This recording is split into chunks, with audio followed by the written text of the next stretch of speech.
Welcome to the final part of Sonic Rivals, and now we are going into Death Yard Zone, which is a much cooler name than what the level actually is, because in true Sonic Rivals fashion, it's not exactly amazing. This level, I think, it's gameplay-wise, once you get past the sort of bleh aesthetic to it, it's okay. There's a few little things that can kind of catch you off guard in places. But for the most part, you should be alright here. Just, it's more of the same. If you've been alright through the levels up to this point, you'll more than likely be alright with Death Yard Zone. I think this game has some, outside of the final level, which we'll get to later in the part, this game has some like weird difficulty pacing, because I think the level that gave me most frustration was actually Sky Park. Sky Park can be a little bit finicky in parts because of certain sections that just like you get knocked down, you get launched into springs that you haven't really got time to anticipate. Whereas this level is pretty by the numbers. Yeah, there are sections like that where you should really pay attention to the button prompts that it gives you, because if you don't, then you take damage, which ultimately taking damage in this game is really a non-issue unless you complete the outer rings, but there's plenty of rings around. You get rings just all over the level, and so it's not really something that's gonna do anything other than give you a minor inconvenience, like taking a hit. And like quite often when I play Sonic games, I try to be sort of careful with my runs, like taking as few hits as possible, because I think with certain games like say Unleashed, the adventure games or whatever, where you build up a certain pace and it kind of really breaks that pace to take a hit. Whereas the thing with Rivals is Rivals pace is complete jank all over the place. So like there is no pace to break. Because like if you look here, the whole game is like stopping and starting. There's things that hit you, there's things that damage you. Just like the best way to go about it is just keep going. Like no matter what hits you, no matter what items the enemy uses on you, just push forward, just keep on going. Don't give a shit about anything, just run. And that's like the strategy for all of Rivals levels, really. With the exception of the bosses, which the bosses can be a little bit annoying because like if you miss your chance to attack, then the other player will get hits, and as you know from the earlier bosses, if they beat you to 6 hits, the boss, like you lose the boss for some reason.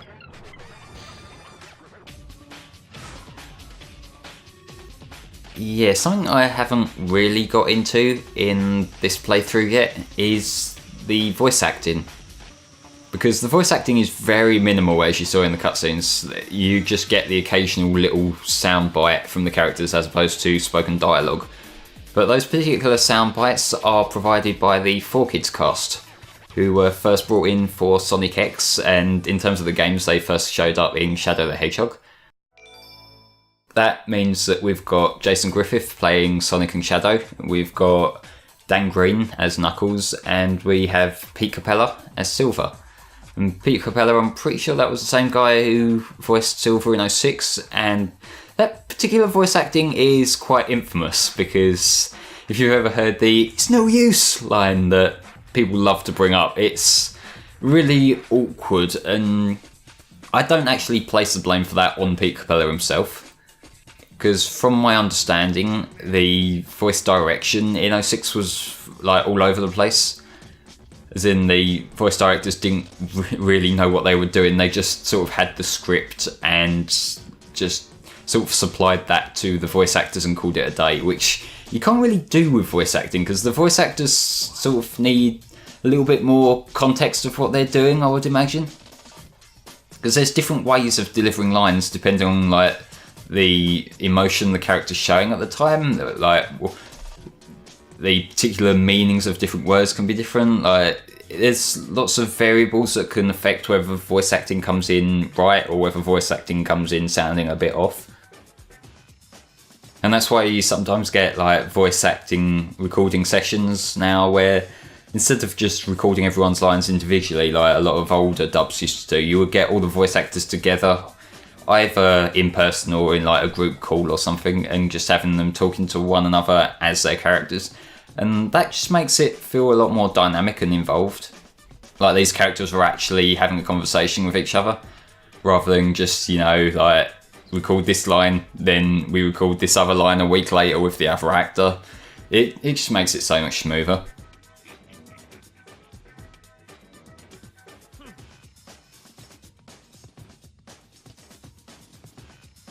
Essentially what's happened on screen is Eggman Nega has exposed himself now. He was pretending to be Eggman, from my understanding of this plot that I've never really paid attention to.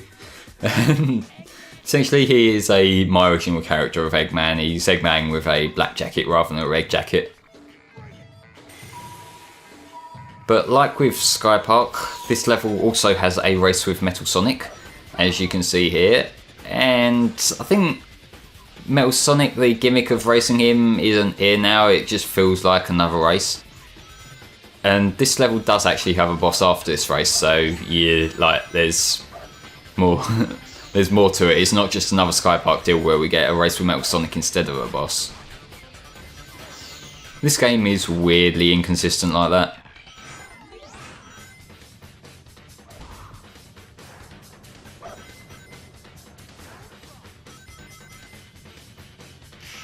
When it comes to the staff who worked on this game, I'm not very good at remembering names of who did what for the most part, outside of a few people, which is quite often like voice actors, musicians, them kind of things. They're the ones I tend to remember.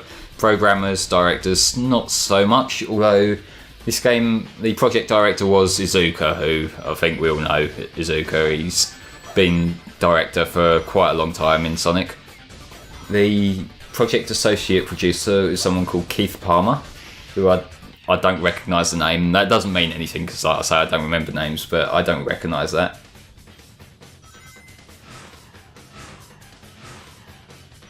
Art supervisors are Kazuyuki Hoshino and Hiroshi Nishiyama, which I may have well butchered those names. I apologise if I have. I'm not very good at talking. The sound supervisor was actually Jun Tsunari, which this is like his weakest work, I think, because like I mentioned in the last part, the general sound direction is not very interesting. Listening to this track right now on this level is just generic industrial sort of music, really fucking boring to be frank, which when you can compare that to some of Tsunari's other game soundtracks that he's been in charge of, it's like worlds apart. Because if you compare this to like the adventure games that he worked on, adventure games have got like really kick-ass soundtracks, and you've also got like Black Knight is one that's quite underappreciated, that as far as I recall Jun Tsunari was overseeing that, because like I know there were a lot of Crush 40 songs in that game, which I always appreciate.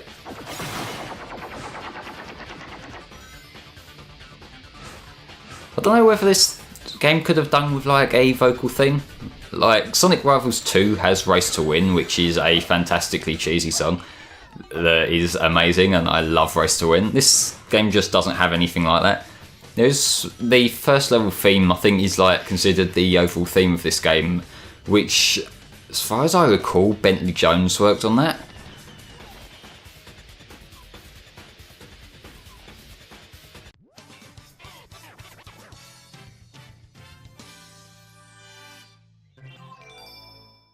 But yeah, concept design and scenario, that's also credited to Iizuka, and character artwork, that's also credited to Kazuyuki Hoshino.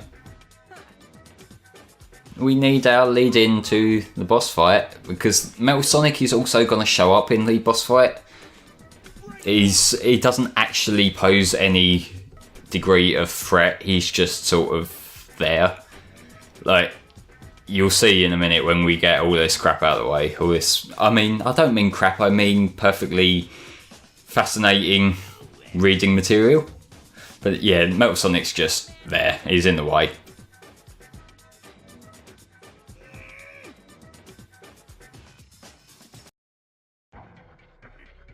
But this boss design is so bizarre. Like, what are they even going for? Because Eggman's mech is actually in that, and like he'll come out and you have to hit him from time to time. But Metal Sonic there, I like to use him just to homing attack him, and then that gives you a little burst of speed. I did notice when going through this footage, it can actually be quite disorientating to watch as a boss. So I apologise if that's the case here, but you end up running in circles a lot just because of the nature of the boss. It's designed in a way that you're going to keep on moving just to kill time. But with this, I'll go sort of backwards and forwards, so it's not like the same thing over and over. The premise itself is just wait for him to show himself, and that's pretty much it.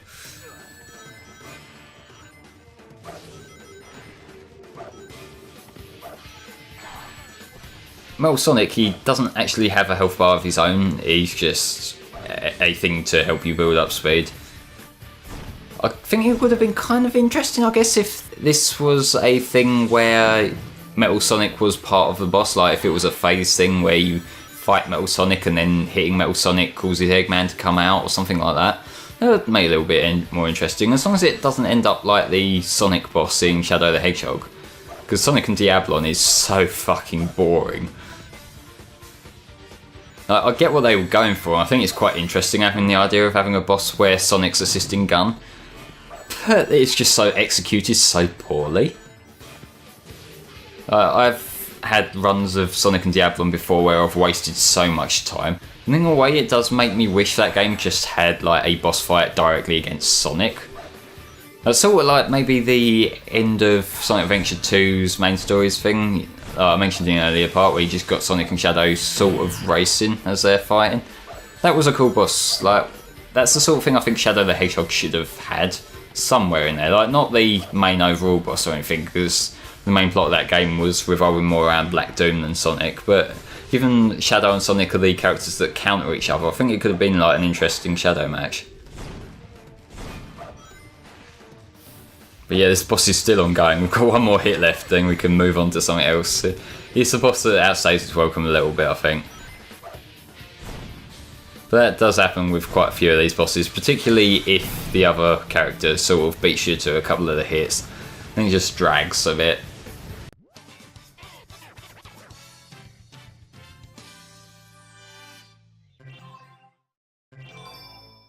Yeah, we got a Supersonic card. There are actually a total of 150 cards in this game that you can collect if you so desire. Like, all they really unlock are secret costumes that you can wear, which, if you've ever played Sonic Adventure 2 multiplayer and you get like extra emblems and you change the costumes around there, it's the same sort of deal. It's just like skins rather than anything interesting. Like, I've never bothered with it in this game. I really don't see a purpose for it.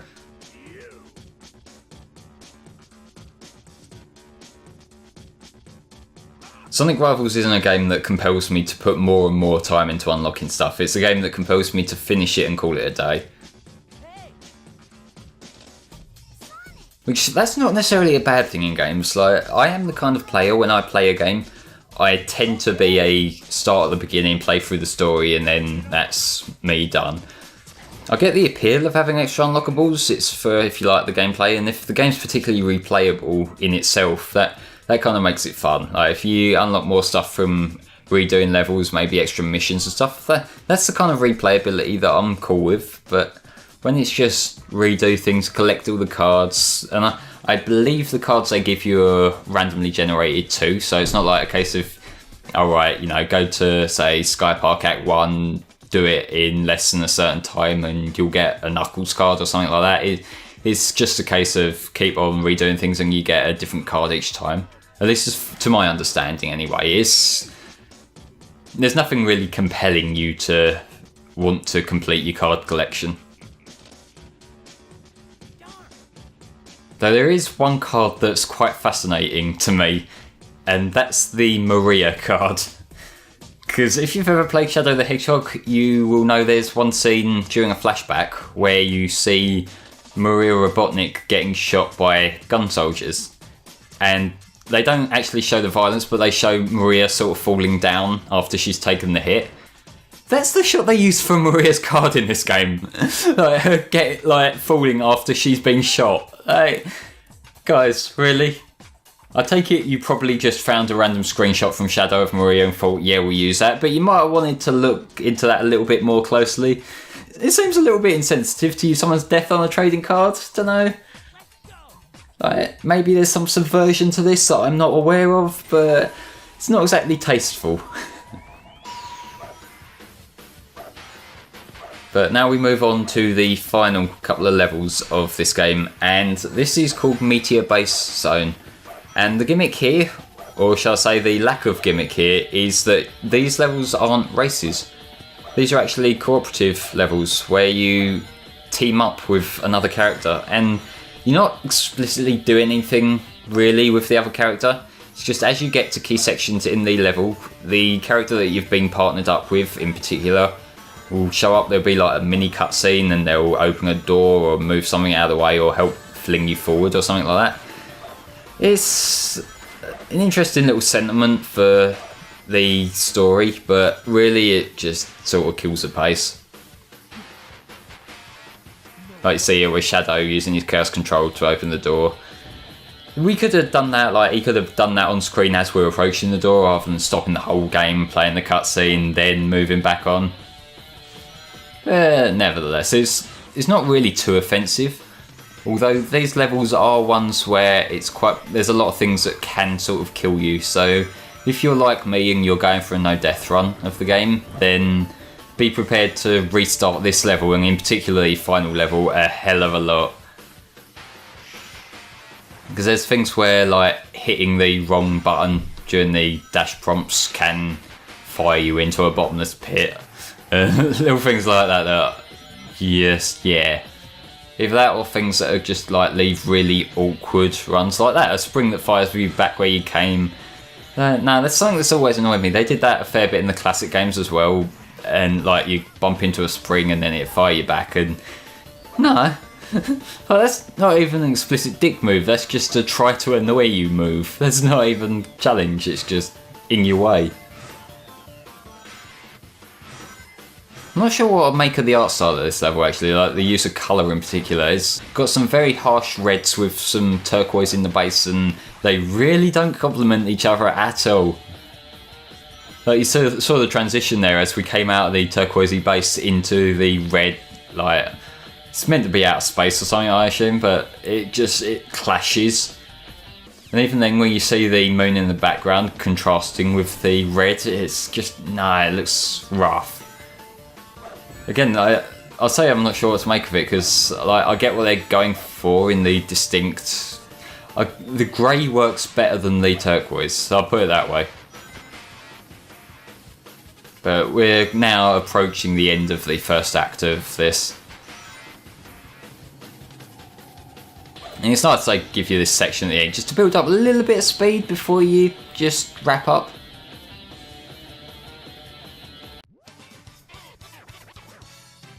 And Silver's model here does look pretty goofy to me. I know it's the pothead speaking, but yeah.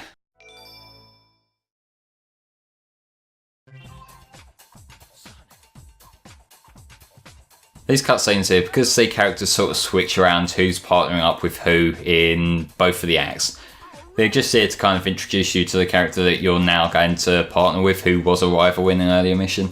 And it makes sense. As far as I recall, Sonic and Knuckles partnered up in Act 1, as did Silver and Shadow, which we just saw. And then it sort of switches around now, so Sonic's here and he's going to be partnering with Shadow.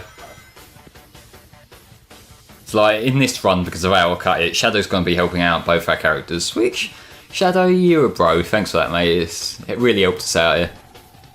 Your epic chaos control skills. But this is probably my least favourite level in the game, because even though you sacrifice the rival gimmick, there's still a lot of stuff that can randomly kill you. Or stuff like this where it can randomly slow you down because you might not know to get on the right fan at a particular point, and they can just leave you awkwardly hanging there, or you fall back down a vertical section like that, which just wastes more time. I don't like time wasting. If that's one thing you can probably pick up from all of my criticism of pretty much every game I've ever played, I don't like time wasting. I think if it's time that I'm taking to figure out how to approach something, that's fair enough. But if it's a trial and error thing of get on the right fan, you'll either get up there where you're meant to go, or you'll get knocked back down. I I could do without that.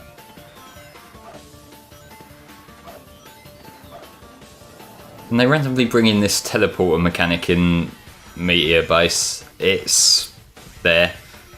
It gets more annoying at the end here, as we'll see.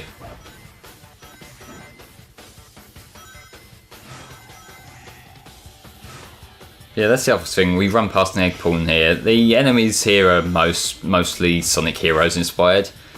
This is something I was never really that keen on, how heroes approach egg pawns or like badniks in general, because the thing with the traditional badniks is traditional badniks help define the stages. So like Green Hill, you think of the motor bugs, the buzz bombers, and things like, say, Metropolis have got particularly infamous enemies, so you think of the slicers, shell crackers, and whatever them star things were. Whereas now if you've got these same egg pawns or them flying jet things in every level, it sort of takes away that little bit of unique characterisation from the levels, I think. Like, it is only a very minor thing, but I just prefer having like more distinct enemies for each zone. But yeah, sometimes it seems to let you jump through the platform, other times it doesn't. I'm not sure what was up with that. But we are getting up to a particularly dickhead section, because that particular jump there, if you were to push X rather than push circle there, meaning you'll get shot up rather than shot forward, you would hit a spring that was on the ceiling placed directly up that was shooting directly down. And directly down from that is a lovely, beautiful, bottomless pit for you to fall in. And given how I'm playing this, it caused me to restart the level many times where I just dumb forgot. And come on, what was up with that? The bomb was right in the path of the fiery thingy.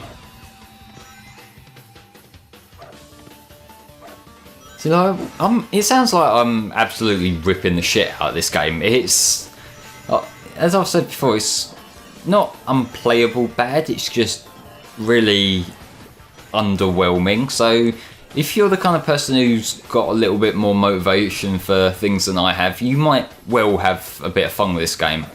I don't think you'd have a lot of fun. There are other Sonic games that are a lot more fun than this, but you might get something that you think past the time. For me, because I invested myself in recording it, that's how I kind of got an appreciation for it.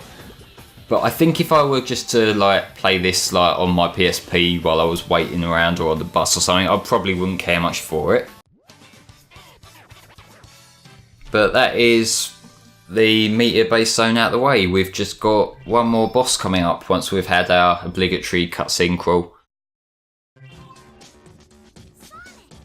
And this final boss, I forget what it's actually called, it's just like some egg rocket thingy. It looks so fucking goofy. This is something I do like about the design of Eggman's ships though. They've got his face plastered all over them. It's an ego thing, and that's kind of like why I like Eggman. He is a big ego, and for a bad guy, I think that works. It makes it all that much more satisfying to knock him down a peg as well. Although, saying that, that works better when he's actually got voiced dialogue rather than just text boxes though, because Mike Pollock's delivery of Eggman in the main games is just fantastic. All the different Eggman roles that Mike Pollock has performed, and by that I mean like different portrayals of the character. You think like how he was super serious in 06 and how he's kind of goofy and stuff like Unleashed and Colours.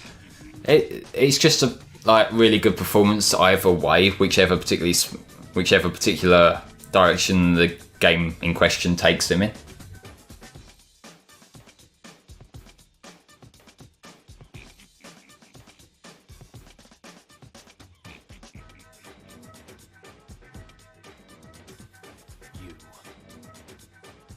But now Eggman Nega's evil threat is to take a photograph of everything. So essentially turn everything into a card. That's really smart. Really good going there.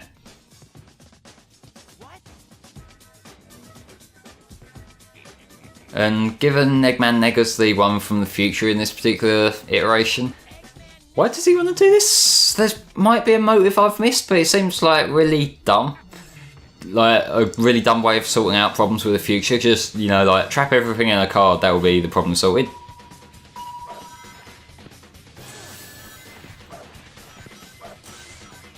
Now this boss here, it's a dash to the cannons and hit the cannons thing.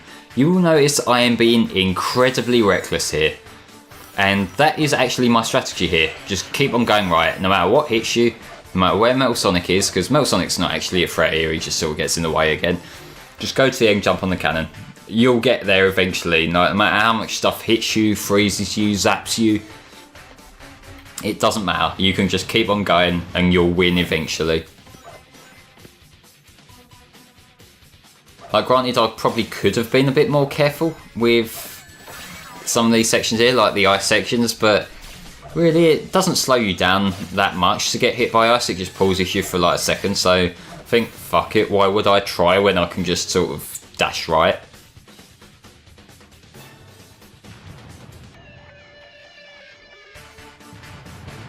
And in a way, this is quite an obscure thing for it to remind me of, but there's one of the playable maps in Sonic Shuffle that's like on a, I think it's like on a flying jet thing as far as I recall, but the way this kind of falls down is something in that game it reminds me of. I can't remember exactly what, because I haven't actually played Shuffle for myself in many years, and yes, I was that loser who spent a lot of his childhood playing Sonic Shuffle by himself against CPUs. Because I don't have friends. But yeah, Sonic Shuffle, I know a lot of people don't like that game and find it to be a lousy Mario Party sort of clone. To me, I like it as a lousy Mario Party sort of clone, but I've never actually played Mario Party, so I don't have the kind of reference of this is like Mario Party but worse. I just have it of it's this particular style of game. And there was a glitch that I ran into during one of my full runs when I was playing as Silver, where he sort of clipped inside one of the cannon things that you have to jump on at the end of each section, and he got stuck there. I was mashing the jump button over and over to try and get him out, and it took probably about 30 seconds to a minute before he finally broke free of the cannon that he was trapped in, which was quite amusing to look at, in all honesty. Amy, we just got you out of a card. I know you're not going to believe this story, like you don't believe when we just came out of a magical storybook at the end of Black Knight, but just believe us on this one, Amy. Just save us a bit of an argument. And this story here, it seems like in all the different endings, there seems to be like a little bit of sequel bait. And as I haven't played Rivals 2 yet, I don't know if this is what leads into the sequel or whether it's not. Because while this would be like the prime chance to sort of follow things up as a like follow-up story, this is also the kind of people who wrote a story this shitty in the first place, so they may well have just completely forgot about it. I really don't know. But we're now at the end of the Sonic Rivals playthrough. And I've kind of summed up my thoughts overall throughout the playthrough itself, but to sum it up quickly, I would say it's not a game that I necessarily hate, but it's also not a game I would go out of my way to recommend to somebody, because I think most people playing this would be quite underwhelmed by it. It's really not the most entertaining game ever. It's something that you can pick up on the cheap on the PlayStation Network download if you're like curious, but otherwise I wouldn't suggest taking the time to play it. It's really not the most exciting game. But that's it from me. My name's the Flameclaw, and this has been Sonic Rivals. I'll leave you with probably the most boring credit scroll of all time, and I'll see you next time for another playthrough. Bye bye for now.